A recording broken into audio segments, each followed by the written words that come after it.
hypnotized by the sounds I'm breathing in. Hold tight, hold tight. What's going on, guys? Nick Foy here from under30wealth.com, and today I bring to you the wholesaling guide for beginners. So this is a real estate investing strategy many of you will want to start out with when you are first getting started as a real estate investor, due to the fact that it requires little to no capital of your own money. So a lot of people face, the money problem when they're first getting started, whether they're actually facing it or whether it's a made up, excuse they have. They say, I can't invest in real estate because I don't have the money. But in reality, this is one of those strategies that will get you in the door and get you started investing in real estate. So for those of you that have done the research and actually, found this strategy, good for you. There's a lot of people who will just give up and not even try to invest in real estate because they just think, I don't have any money, I'm out of luck, I can't do it. But for those of you that searched how to buy real estate, with no money down or without using any of your own money, you're going to come across different wholesaling articles, different wholesaling videos that, target those terms and phrases that people search. So you're landing on this video today, and let's go ahead and get into the guide for wholesaling. So first, I want to start off by saying that I've had my ups and downs with wholesaling. When I first got started learning about this strategy, I was a 19-year-old kid, and I was brand new to real estate investing. Wholesaling was, something I came across on like a YouTube podcast I was listening to. And so I started researching the idea more because I didn't have any money, obviously, as a 19-year-old kid. So from there, I tried actually doing it in my market. So I got on Craigslist. That's where a lot of people go to publish deals locally here. And I basically put out some ads, saying I'm looking to work with real estate investors to try to build my buyers list. Because with wholesaling, you're trying to have a bunch of real estate investors ready to go that want to buy from you. So once you get a deal under contract, you can turn around and sell that deal to them at a little bit of a premium of what you're paying for the deal, or you can assign the contract rights over to them to buy the deal from you at closing for an assignment fee. So we'll get more into that in a minute. But basically, I went to Craigslist, posted some ads, had a couple that, got in touch with me that they were looking to invest in the area. They were from out of town, and they decided to set up a meeting. So we set up a meeting, kind of learned what their goals and their criteria were. I had a buddy that, was trying to learn wholesaling at the time, so he came along with me, and we were working on this together. And then we started hunting for some properties, and I pretty much had no clue what I was doing as far as finding an investment deal. I ended up just turning them in a bunch of properties that were priced really low in the city, but they also were in really bad areas. They had lots of issues wrong with them that I didn't even know about. So I was just basically saying, oh, here's a property, that I found that's $10,000 or $12,000, and that was it. I was just kind of telling them the address of the property. Where a true wholesaler, you need to go out and actually analyze the full property, the full deal, run the analysis, run all the numbers, run the rehab estimates, pretty much do all the legwork for another investor. That's how you're going to get paid that fee, is by doing all this legwork, realizing it's a good deal, getting it under contract yourself, and then flipping that contract over to another investor that's on your buyer's list. So that's where you got to start out with your goals in step number one, to try to figure out, basically, what do you want to accomplish in month 1, 2, 3, your first year, your first 3 years. By having your goals set, it's going to help drive you and push you to be a successful wholesaler. So in month 1, it might be, building your buyers list to 10 buyers. In month 2, you want to get your buyers list built to 50 buyers. So after building that buyers list in the first few months, then maybe month 3, you're ready to start finding deals and trying to get one under contract. Maybe by month 4 or 5, you want to try to have that first wholesale deal flipped to another investor and start profiting, in those first 6 months. So you can decide your different goals, short-term, long-term. Maybe long-term, after you do your first deal in the first 6 months, your long-term goal, year 3, year 5, is to be making $10,000 a month wholesaling properties, to have a system set up, that's churning out 2, 3, 4 different deals per month, so that you're collecting thousands of dollars in wholesaling fees. So that would be the step one. Figure out how many properties you're trying to wholesale each month, each year, kind of set some goals, some timelines, and then from there you can move into learning how it works. So trying to learn all the different steps of a wholesale deal. So starting off, you need to have a bunch of buyers that are lined up that want to invest in deals. They don't maybe have the time to search for deals like you do. So by you doing the legwork and saving them all the time, the research, going out to seeing the properties, running the rehab analysis, all that groundwork you're doing, that's what's going to motivate them to want to pay you a few $1,000s above whatever purchase price the seller's asking for you to buy it from them. So they're willing to kind of work with you and kind of give you some share of the profit for doing all the legwork for them. So that's kind of the simplest way I can try to explain it. It's kind of a confusing concept to wrap your head around. But basically, let's put it this way. Let's say I found, I went over here on Zillow and we found a property that was selling for $30,000. So what I would do is I would set up a showing with a real estate agent. I would go into that property. I would take a look. I would take a bunch of photos, maybe take some measurements, kind of look at all the things that need done to the property. I'd write them down on a notepad, and then I would start calling different contractors, trying to get bids and quotes for how much it would cost to fix all those different things that I saw wrong with the property. From there, I could total up all those projected expenses for the renovations and be able to figure out what the rehab budget's going to be for that deal. And then from there, I can tag that on to the asking price that the seller's asking for the property to try to figure out the total investment if I bought the property as is right now for the asking price that the seller wants. And I can try to figure out if it would still be a good deal to flip or buy as a rental property. If not, then I would start working backwards, subtracting out all the costs, expenses to try to figure out what a good purchase price would be that's going to leave a good amount of profit. So if you've seen our other video, the flipping formula, it shows how we figure out the value of a home that once it's all fixed up. That's step one. Then we subtract out the renovations, all the costs of fixing the property up and owning that property. And from there, we could subtract out our estimated profit that we want to make the deal worth it. And that's going to give us a purchase price once we subtract all those things out from top to bottom. And if the seller doesn't go for that purchase price, we have to move on to the next deal because we're trying to find a deal we could buy at a low enough price so that it leaves us the right profit that makes sense for us. So once we do all this groundwork, then we would go to another investor. Well, first you'd have to go get the property under contract. So you talk to the seller, you'd make an offer. Once they accept it, you've got the property under contract. You don't actually own it yet. There's a 30 to 45 day window usually that it's got to go through a bunch of closing phases, inspections, title work gets run. So you've got that window now to start marketing the property to your buyer's list. So from there, you can, basically say, hey, I've got this property. Here's my analysis on it. Here's how much profit it would be. I want to wholesale it to you. I want to get out of this deal. So I'm going to turn over the rights to this contract to you for $5,000 fee or a $10,000 fee. And then you're going to buy the property at closing from the seller. You're going to still have $30,000, $40,000 of profit left in the deal, after you buy it from me and get me out of the deal. So you're basically just flipping the right to purchase that property to another investor so they can get you out of it. Or you can go ahead and close on it with the seller, and then they'll turn around and you'll close with them like 30 minutes later. So that's called a double closing. So you'll go buy it from the seller if you've got the funds to buy it, or you could work out a deal maybe where that investor wires the funds into closing for you so you could buy it with their funds, and then you would just turn around and sell it to them a few minutes later. So you'd have to work out kind of the structure of a double closing. There's more on that you could research, but the easiest way would just be to assign the contract over, to have a clause in your contract that gives you the right to assign that contract for a fee to another investor.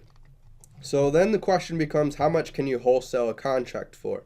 So basically it just depends on how good of deal you find. So there's going to be deals out there where they've got six-figure profits. Those are going to be hard to come by nowadays. But in the event that you do find a deal with a six-figure profit, like we recently found an apartment building that's going to have over $150,000, probably closer to a $200,000 profit once it's all fixed up leased out, optimized and ready to resell, then it's going to make us a pretty substantial profit. Now, when we first bought the deal, there was so much profit on the bone that we actually had another investor want to buy it 30 minutes after we closed on it for 90 some thousand, and we bought it for 30, like 2,000. So there's like a $63,000 profit there as a wholesale deal if we would have wholesaled it. So this is where I kind of had my ups and downs. I failed initially wholesaling because I had no clue what I was doing. But these last couple deals that we've bought, we've ended up keeping for ourselves because, we're in the flipping rental property business, not the wholesaling business. We want to maximize the full profit potential of these deals. But if I was wholesaling, I could easily turn these deals over to other investors and profit, pretty substantially, like the one that we could have got a $63,000 profit. Now, that's going to be rare. Like I said, most times your wholesaling contract's probably going to be $5 or $10 grand. Sometimes it'll be $2,000, $3,000. Kind of just depends, what your investor buyer list is willing to deal with you. So if you find a deal that's got $60,000 of profit, they might not mind if you ask, for a $10,000 contract fee to assign the rights to buy that deal from you. If they want that deal, since there's so much profit, they're going to have to agree to pay you $10,000 assignment fee. If they say no, you just move on to the next investor on your buyers list. So that's why it's good to have a list of multiple buyers you can turn to try to see which one's going to take you up and give you the best offer so that you can get the biggest wholesale assignment fee. So it pretty much ranges, but like I said, you can aim for 1 to 20,000. Typically, you're going to get, it's hard to get more than 20,000 because most flips nowadays only have 30, 40, 50, 60,000 of profit in them. So you're going to take a smaller slice of the pie. So you might take, 1/3, 1/4, 1/5, even less, maybe 1/6, 1/7 of the total profit, and you're going to leave the rest of that profit for the flipper who's taking on all the risk. They're the one that's actually fixing the property up, taking on the risk of trying to make it a successful flip. So I've got a book that I wrote. It's on Amazon. You can check it out, and it's called, How to Estimate the Fixing and Flipping Rehabbing Costs. So it's going to walk you through all the different components of a house, basically from the roof to all the mechanicals in the basement to the siding, the drywall, the driveways, lighting, fixtures, plumbing, pretty much all the different components you could think of that go together to construct a house. And it's going to teach you how to estimate the different renovation rehab costs for those. Or, it's good to learn those so that you can get a good idea, or it's good also to just get a contractor to go through the properties with you so they can be the experienced person that's going through with a clear point of view of what things are going to cost, since they've done lots of properties in the past and they've got a good understanding of how expensive different repairs are. But eventually you'll learn, once you do several deals and you've actually bought materials and hired contractors, you'll start to get a feel for how much things cost during renovations, and that'll help you get more accurate renovation budgets in order to give to your buyers list when you're putting together a deal you want to wholesale. The challenging side of wholesaling. So it's a simple concept, getting a property under contract and submitting your research and analysis of the deal over to another investor to see if they're interested in buying it off of you. And then they take over the contract, they go close on it, you get your assignment fee. It sounds like a simple concept, but it's a lot of time, it's a lot of hard work trying to find these deals that you can buy at big discounts, because in order to get a property that's got lots of profit in it, you got to buy it at a huge discount to its market value. So if it could resell all fixed up like as a flip at 100,000, you've got to find it down at 20, 30,000, so that you're leaving room for you to get a fee, and you're leaving lots of room for the flipper who's going to buy it off you to renovate it and still profit 20, 30, 40 grand. So anywhere from 50, 40, 30% of the ARV, that's probably the purchase price you need to aim for, so that you can end up flipping it over to another buyer at 50, 60% of the market value and leave yourself a little spread there. So these are just some rule of thumbs, though. You can run the math and kind of see how it breaks down for you. One of our properties that we bought, we got in it at about 30 or 25% of its market value. I think we bought it for Yeah, for 30,000, we got it around 30,000. Ended up selling for 120,000. So if you do the math there, 30,000 divided by 120,000, we got in at 25% of its ARV. That left 75% there as a profit spread. But then that got dwindled down once we did our renovations and all of our different costs, and we ended up still making a pretty good profit. But our going in price was 25% of the actual after repair value. So we got it at a pretty steep discount to its market value. So here are some possibilities for motivated sellers. So you're going to be thinking, okay, how can I find these deals that are huge discounts? Well, these are going to be your motivated sellers. So these are people maybe that just lost their job. It's unfortunate for them, they lost a job. Now they're going to probably lose their home. So you're actually doing them a favor, coming and buying the property off them, getting them out of the property so they can pay off their mortgage with the proceeds from the sale. In some cases, if they're underwater, it's going to be called a short sale. So you're going to have to talk with the bank and get the bank to okay accepting a purchase price that's below the loan balance that's still owed on the property. But in most markets right now, home prices have been going up.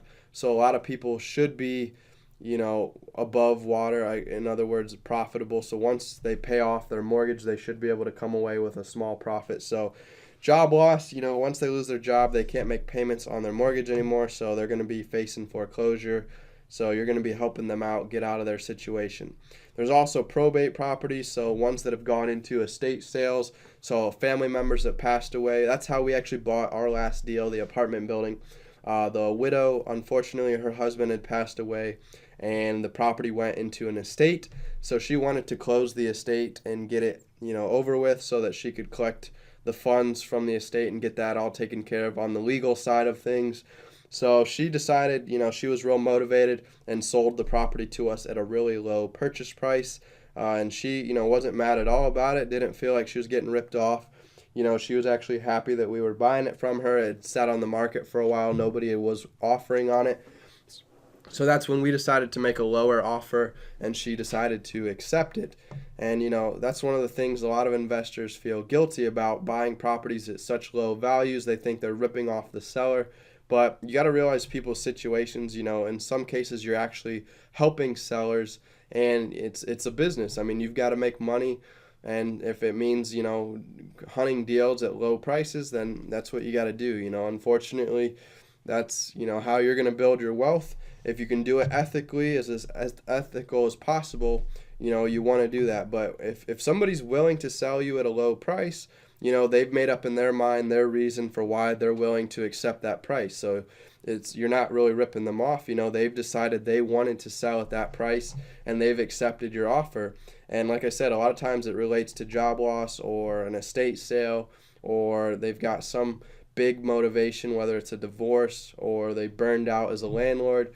So there's going to be different reasons that you're going to need to find out why this person wants to sell, and that's going to help you work out a deal with them so you can get them out of their situation.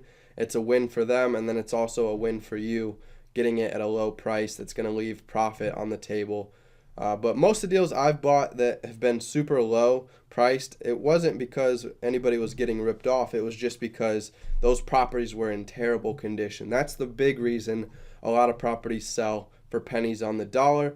The owners don't want to spend the money fixing them up. They'd rather just price it low, get rid of it, and let somebody else come in and take on the risks of fixing that property up, because there might be a lot of things that get uncovered that lead to an expensive renovation that could end up putting a flipper underwater on the deal.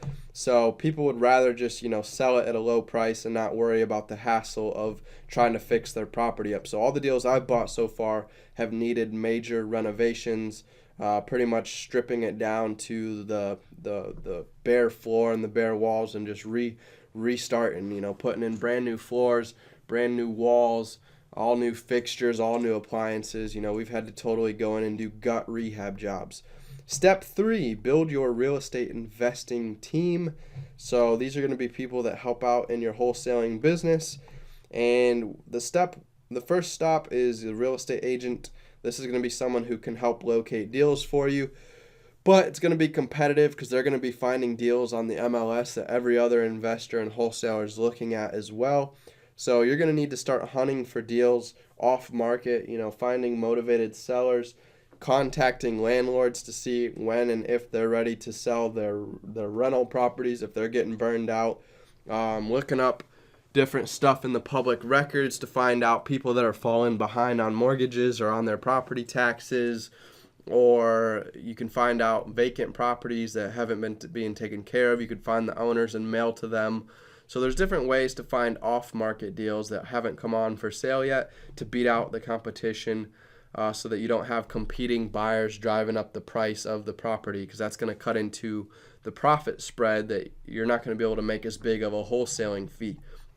The attorney is going to help draw up the different wholesaling contracts for you, the purchase contract, so that it's got that assignment clause in it that allows you to assign the rights to that contract over to another buyer so that you can get out for a wholesaling fee. You can find an accountant who can do all the tax stuff for your business at the end of the year. You can find contractors to come in and give quotes for jobs, maintenance services. You could get lined up so that the next investor coming in can turn to these guys to do the work for them, or they can do it on their own if they've got their own contractor crews. But at least it helps you run the rehab budget estimation so that you can get a clear picture of what costs are going to be when you're pitching a deal to another investor. Then they've got property manager, title companies. So these are other parts that play a role in the investing team. Lastly, you can set up a website. So this is a good way to generate leads. So if you're trying to find motivated sellers, you can have different pages for different types of sellers. So you could have one set up for divorces, one set up for estate sales, one set up for burnt out landlords, all the different reasons people might be selling. You could set up different web pages that target those keywords and that target your local real estate market keywords. So, motivated seller Kansas City or motivated seller Miami, Florida.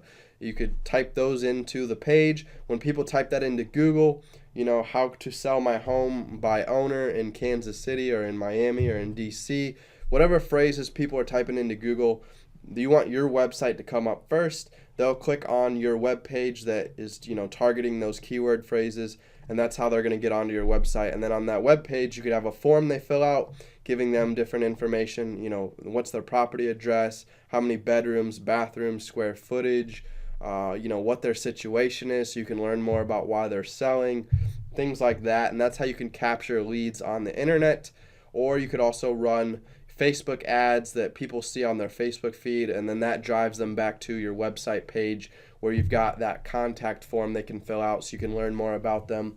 And then you can have a phone number hotline set up they could call as well that's got an automated system, automated message, so they can leave you a message, and then you could check that automated hotline every day, your voicemail basically, and you could get back with all the different phone calls that you received all day. Once you've got more information on the property, you can do some research before giving them a phone call. That way you understand going in what kind of property you're dealing with and what kind of purchase price that you need to offer them. So that's, kind of the gist of the wholesaling guide. Lastly, you need to start finding deals. So you've set up your team, you've set up your company website, you've set up your marketing systems. So now go out there, start finding deals. Look through hundreds of deals before you find that one good deal. It's going to take a lot of work, a lot of research. If you break it up though, looking at 10, 20 deals a day, by the end of the week, you could have gone through, over 100 deals. So don't let the number seem, huge. If you break it down into step-by-step phases, it can seem a lot smaller. So if you look at 10 deals today, 10 deals tomorrow, 20 deals the next day, it adds up by the end of the week. And you'll have looked through lots of different deals and analyzed lots of properties for sale in your market. And before you know it, by the end of the month, you might be all caught up with all the inventory on your market. You've looked through all the different deals within your criteria range that you're searching for that matches your investor criteria. So that's the other thing when you talk to your investors, you want to know what types of properties they are interested in buying in. Since they're going to be the ones turning around buying it from you, you need to find properties that match their criteria. So once you've got different criteria for different investors, you could start grouping them into different buckets. This person's looking for 3-bedroom homes. This person's looking for apartment buildings. This person's looking for studio apartments. or studio condos. You can group these people into different buckets, and then you can sift through these different deals and send them to your different lists by segmenting your lists into groups. All right, and then part 2 of this video is going to be how to actually analyze a real estate investing deal for wholesaling. So we've pretty much covered the basics of it, so I'll just run through the steps briefly. Step 1, always got to start off determining the after repair value. This is what you can expect to sell the property for once it's all fixed up. So they might be buying it off of you to hold on to it as a rental, but you still need to know what it's going to be worth if they were going to sell it as a flip. That way they can see how much profit they've got built into it already if it's a flip, and then they can add on to that profit by calculating the annual return it's going to make as a rental property. So combined, you're going to have flipping profits plus rental property income, and that's going to add up to a lot of profits over the time that they own the property. So they're going to have some initial equity built in, plus they're going to keep piling on to that profit they're going to make on the deal. So that's what happened in my deal that turned out to be a 6-figure deal. Our initial equity profits as a flip was about $75,000, but then from all the rental income that we earned over a couple years of renting, plus some other financing interest that we're earning from giving the seller a loan, we ended up earning over 6 figures when you add it all together. So by knowing the after repair value, though, this is what you're going to be able to turn to them and say, all right, here's the resale value of this home. Here's your expected profit once you buy it from me. Then step 2, calculate all the repairs. This is going to help you figure out, how much renovations this investor is going to need to do to the property, what work needs done. So they've got a clear scope of work and game plan. So once they take over the property from you, they already know what to expect ahead of time, and they can start getting those repairs made right away. So this is going to make your investors happy when you do this legwork for them. They're going to be more willing to give you a bigger wholesale slice profit, because without knowing the repairs, it's going to be kind of risky to them. They're going to say, well, we don't know how much the repairs are going to be, so I can't justify paying you $10,000 right now because I might have lots of repairs. Well, if you've already done that legwork for them and show them, here's the estimated repairs, so here's how much you're going to profit. Now they're going to say, all right, you're estimating I'm going to profit $50,000 on the deal. Okay, I have no problem giving you $10,000 of wholesaling fee, because I'm still going to have $40,000 left to profit. So that's still a good chunk of money I'm going to make. So then you got to make the seller an offer. So go ahead, submit an offer to them. And basically, if you're submitting a lowball offer, you could justify it by telling the seller, hey, I've done my research and analysis. In order for this deal to work for me, this is the price I've got to buy it at. Because I'm trying to make a return on investment, and here's all the risk I see I'm taking on. Here's all the expenses that I'm expecting to pay for renovations on the property. Here's my holding costs. Here's what it's going to cost me to resell the property down the road. So in order for me to come out ahead and not lose money on the deal, this is the purchase price that makes sense for me. And if you explain things clearly like that, the seller's going to be understanding, because they're going to see the math and the numbers, and they're not going to be, upset with you for trying to lowball them. But you don't necessarily have to show them your expected profit, because if they see you're trying to profit a huge amount of money, then they're not going to want to come down in price. But if you show them the expected costs and things wrong with the property, saying, hey, it needs a new roof, that's going to cost me $8,000. It needs a new furnace, it needs a new AC system, that's going to cost me $5,000. If you show these different things, it's going to help make your point of why you're bringing down the purchase price. So then we got, the basic formula. We start with the ARV, subtract out the repair costs. Then you got to subtract out the flipper's profit that they want when they go to sell the property. Holding costs, this is like if they're getting a loan on the property, they're going to have to pay utilities, taxes, insurance, all that stuff while they're renovating it. You're going to have closing costs when you go to sell. This is going to be like your real estate agent, commission, title work, all the different costs that go into closing on a real estate transaction. So once you've got your total costs, you could subtract it out from the ARV to figure out how much profit is left in the deal for the investor you're flipping to. And then you could charge your, profit or your assignment fee. So you can justify that if you're able to buy the property and it's got $80,000 of profit in it, then giving you a $5,000 profit isn't going to be a big deal for that investor. They're going to gladly agree to give you a $5,000 assignment fee. And then you can run the numbers to kind of see what percentage it works out to be of the ARV. So in this case, if you end up asking $75,000 on a property that's going to sell for $150,000, you're trying to buy it at 50% ARV. That's pretty reasonable. Like I said, I got my property at 25% ARV. I bought a $30,000 property that was worth $120,000. So that was a 25% ARV deal I got going in. So then step 4, get buyers to wholesale too. Ideally, you should spend the first few weeks and months just learning the game, trying to build a buyer's list, trying to analyze deals. And then once you've got this list of buyers ready to go, then you'll be able to actually start making offers on deals. It'd be a bad situation to make an offer on a deal and then try to go out and find a buyer for it. You need to have buyers lined up ahead of time. That way you don't end up getting stuck having to buy a property from a seller or breaking a contract with a seller, which could have legal ramifications if you're not able to break that contract legally. So by having a list of buyers to go that you can turn to, that's going to save you a lot of headaches. You can just start marketing the property immediately once you get it under contract with the seller to your buyers list until one of the buyers steps up and agrees to sign the assignment contract with you. So step 5, you're going to collect your $5,000 wholesaler fee or however much you negotiated in your assignment contract, and you're good to go. You've just successfully completed your first wholesale deal.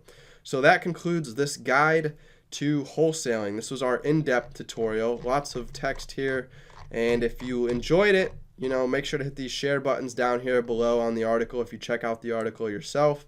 Again, I've linked to several resources throughout the article. You could check out different guides to creating your website, different guides to analyzing the costs. I've got my rehab book I wrote that's on Amazon you can check out. If you just search my name, Nick Foy, on Amazon, it'll pull up my different ebooks. But we've gone through all the different steps to wholesaling. If you want to get more in depth and actually take that next step, learning, how to find deals, how to find financing for deals, how to set up all the legal stuff in your business, all the things that I cover in my real estate investing course for beginners. We're going to learn the basic fundamentals of investing. So go ahead and check out that course here, or you can also click it. It's the first link in the video description below in the YouTube video. And I want to thank you again for giving me your attention, for your time, and finishing this video today. Make sure to hit that subscribe button so that you stay tuned for weekly uploads. Turn on notifications and hit that thumbs up button if you found this guide helpful as a beginner.